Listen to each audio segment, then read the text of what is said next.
बच्चों, कैसे हैं आप लोग। आई होप आप सब लोग अच्छे होंगे और आप लोगों की सबकी पढ़ाई लिखाई का कार्य अच्छा चल रहा होगा। तो अभी तक बेटा हमारा जो टॉपिक चल रहा था ब्लड, और वो लगभग खत्म हो गया है। अब उसके कोई टॉपिक्स हमारे बाकी नहीं रह गए हैं और हमने सारे उसके एमसीक्यूज जितने हमारे प्रीवियस ईयर के क्वेश्चन थे हम लोगों ने लगा चुके हैं। आप लोग हमारे प्लेलिस्ट में जाकर देख सकते हैं कि उसके कैसे क्वेश्चंस हमने लगवाए हैं और कैसे एग्जाम्स में आते हैं। और आप लोग लगाएंगे तो आप लोगों को हमारे क्वेश्चंस, हमारे लेक्चर, हमारा कंटेंट अच्छा लगेगा। तो आगे आज चलते हैं हमारा न्यू टॉपिक जिसका नाम है वायरस, और इसे हिंदू में कहते हैं विषाणु। आइए जानते हैं वायरस क्या है। पहले बेटा हम लोग जानते हैं वायरस क्या है।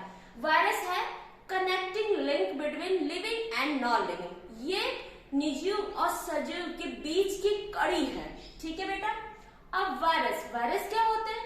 ये एसेलुलर और हार्मसेलुलर, मतलब कि ये इंसानों के लिए हार्मफुल होते हैं। ये हमारे बॉडी में डिसीज काज करते हैं, बीमारियों को करते हैं। आगे चलते हैं। वायरस बेटा, वायरस की एक बहुत बड़ी अच्छी बात है, जब वो हमारी बॉडी से बाहर रहेगा, इन्वायरमेंट में रहेगा, तो वो नॉन लिविंग, ये निर्जीव की तरह कार्य करता है। लेकिन जब वो हमारी बॉडी में आ जाता है तो क्या होता है, सेल्स के, ब्लड के, सबके कांटेक्ट में आने के कारण क्या हो जाता है, वो लिविंग बीइंग, सजीव की तरह काम करने लगता है। तो ये इसका बहुत एक बड़ा कैरेक्टर है वायरस का।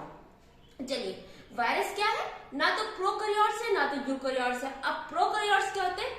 ये सेल के प्रकार है जिसमें कि क्या होता है, कोशिका के प्रकार है जिसमें प्रोकैरियोट्स क्या होती है, मतलब कि पुरानी प्रिमिटिव टाइप, मतलब पुरानी टाइप की सेल, और यूकैरियोट्स जो नई तरीके की सेल्स हमारी बनी है। प्रोकैरियोट्स में क्या होता है बेटा, एक सेल से आते हैं, यूकैरियोट्स में एक से अधिक सेल आते हैं। इसमें जैसे प्रोकैरियोट्स में बैक्टीरिया वगैरह आ गए और यूकैरियोट्स में एनिमल्स और प्लांट सेल्स आ गए। तो वायरस ऐसा कुछ नहीं है ना, वायरस दोनों की कनेक्टिंग लिंक है, मतलब कि सजीव और निर्जीव के बीच की कड़ी है। ठीक है। अब वायरस के इफेक्ट अब जानते हैं कि वायरस अगर किसी प्लांट को करेगा, किसी एनिमल को वो प्रभावित करेगा, इफेक्ट करेगा, तो उसका क्या नाम होता है। अगर वायरस ने किसी बैक्टीरिया को जाकर क्या करा, प्रभावित करा, ये इफेक्ट करा, तो उसे क्या कहते हैं, बैक्टीरियोफेज। और बैक्टीरियोफेज किसने दिया था, टॉर्क एंड टी हैरल। ये बेटा बहुत इंपॉर्टेंट है, पूछते हैं बैक्टीरियोफेज को किसने डिस्कवर, किसने उसकी खोज की थी, टॉर्क एंड डी हैवल्स। ये हर वनडे एग्जाम और सबका इंपॉर्टेंट क्वेश्चन है। आगे चलते एनिमल। अगर वायरस हमारा एनिमल को इफेक्ट करता है तो उसे क्या कहते हैं, जियोफेजिक। और अगर प्लांट को इफेक्ट करता है तो क्या कहते हैं बेटा, फैटोफेजिक, है ना। और अगर एल्गी को वायरस क्या करता है, प्रभावित करता है, तो उसे क्या कहते हैं, साइनोफेसिस। और इसकी डिस्कवर किसने की थी, सैफमन एंड मॉरिस। ये बहुत इंपॉर्टेंट क्वेश्चन है कि साइनोफेसिस को किसने डिस्कवर किया था, सैफमन एंड मॉरिस। ये हर वनडे एग्जाम का क्वेश्चन आता है। और साइनोफेसी भी आता है कि साइनोफेसी क्या होता है, वायरस जब एल्गी को इफेक्ट करेगा। ठीक है। चलते हैं अब वायरस से रिलेटेड छोटे छोटे डिस्कवरीज पढ़ लेते हैं जो आता है और बहुत इंपॉर्टेंट होते हैं। जैसे वायरस को किसने टर्म दिया, किसने नाम, मतलब कि ये एक वायरस है, ये चीज किसने सोची सबसे पहले, लुईस पाश्चर। ठीक है बेटा। डिस्कवरी किसने की थी इसकी, है जो WM स्टेनले थे, उन्होंने इसको क्रिस्टलाइन फ्लूइड, है ना, इनको क्रिस्टलाइन फॉर्म में निकाला। इसके बाद बेंजलिक थे, उन्होंने इसको क्या कहा, कंटामिनेटेड फ्लूइड, मतलब कि ये पॉइजनस फ्लूइड है, जहरीला पदार्थ है जो हमारे बॉडी में क्या करता है, डिसीज को काज करता है। और जो वायरस है ये लैटिन वर्ड से बना हुआ है जिसका मतलब होता है विनोम, और विनोम मतलब क्या होता है, पॉइजन। और यही विनोम कहाँ होता है, जब हम सांप का पढ़ते हैं ना, रेप्टाइल्स, तो स्नेक्स का पढ़ते हैं तो उसमें विनोम्स होता है जिसे जहर कहते हैं। विनोम्स भी कितने तरीके के स्नेक्स में होते हैं, न्यूरोटेलिक और हेमोटेलिक होते हैं। ठीक, आगे चलते हैं, वो बात उधर हो गई। तो अगर हम ये जाने कि वायरस कहां से डिराइव हुआ टर्म, लैटिन वर्ड से विनोम, जिसका मतलब होता है पॉइजन। और बेंजलिक ने इसे क्या कहा था, कंटामिनेटेड विनोम फ्लूइड। इंपॉर्टेंट है बेटा, यही सब आता है। और WM स्टेनले ने इसको क्रिस्टलाइन फॉर्म से निकाला था TMV प्लांट से ना। आगे चलते हैं, ऑरिजिन इन वायरसेस, इनकी 3 थ्योरी दी गई है। इसमें बेटा इतना इंपॉर्टेंट तो नहीं है, लेकिन एक ऐसा क्वेश्चन आता है कि ये थ्योरी किससे रिलेटेड है, किसके ओरिजिन से रिलेटेड है। इनको हमें मैच में भी करने में आता है या सही ट्रू फॉल्स में आते हैं। थ्योरी ऑफ को इवोल्यूशन, इसमें बेटा क्या है, इसमें बताया गया कि ओरिजिन कैसे वायरस की उत्पत्ति हुई, दूसरा है थ्योरी ऑफ रेट्रोग्रेड कैसे वायरस की उत्पत्ति हुई, और थर्ड है जीन स्केप थ्योरी, है ना, कि कैसे वायरस इनके थ्रू बने। आगे चलते हैं, इसमें इतना इंपॉर्टेंट नहीं है बट इनकी थ्योरीज हमें जानना इंपॉर्टेंट है। आगे चलते हैं जेनेटिक कैरेक्टर। अब वायरस के क्या क्या कैरेक्टर, उसकी क्या क्या विशेषताएं हैं। पहला है वायरस में ना तो डीएनए होता है, नहीं वायरस में या तो डीएनए होता है या तो आरएनए होता है। और जब बेटा जितने प्लांट सेल्स हैं सब में क्या होता है, सिंगल स्टैंडर्ड आरएनए होता है ज्यादातर, और किसी किसी प्लांटों में डीएनए भी पाया जाता है। ठीक है, अगर वायरस में बेटा आरएनए होगा तो उसको रीऑक्सी वायरस कहेंगे, और अगर बेटा वायरस में डीएनए होगा तो उसको क्या कहेंगे, डीऑक्सी वायरस कहते हैं।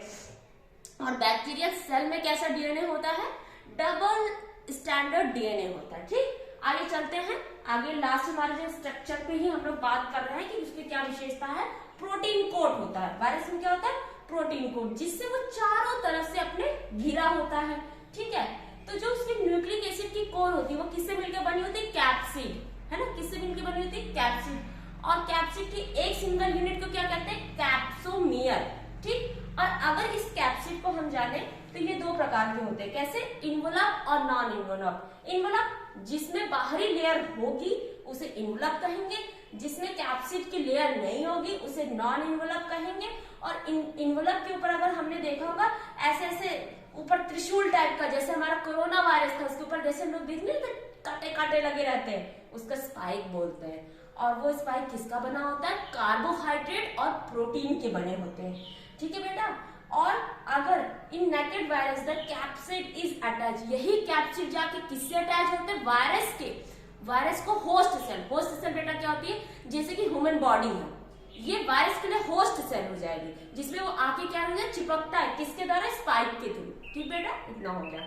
अब लास्ट हमारा लेक्चर को खत्म करते करते हम थोड़ा सा जो इम्पोर्टेंट, अब ट्रेंड में कैसा आने लगा वायरस पे पूछने के लिए, सिंगल स्टैंडर्ड पूछता है, डबल स्टैंडर्ड, ये तो बहुत एकदम बेसिक सी बातें हैं, लेकिन अब एग्जामिनर थोड़ा सा डीप में जाता है, पूछता है सिंगल स्टैंडर्ड डीएनए कौन कौन से वायरसेस होते हैं, को ई कोलाई 174 कोलियोफेज। ठीक है बेटा, और प्रो वायरस और BHGM, ये तीन तरीके के वो वायरस होते हैं जिनमें कि सिंगल स्टैंडर्ड डीएनए पाया जाता है। अब डबल स्टैंडर्ड आरएनए की बात अगर कर लेते हैं तो किसमें पाया जाता है, एडिनो में पाया जाता है, बैक्टीरियोफेज में पाया जाता है, पॉक्स, है ना, पॉक्स में जो चिकन पॉक्स वगैरह करते हैं। इसके बाद CMV कॉलीफ्लावर वायरस को जो अटैक करते हैं। ठीक है, इसके बाद मोजले में पाया जाता है।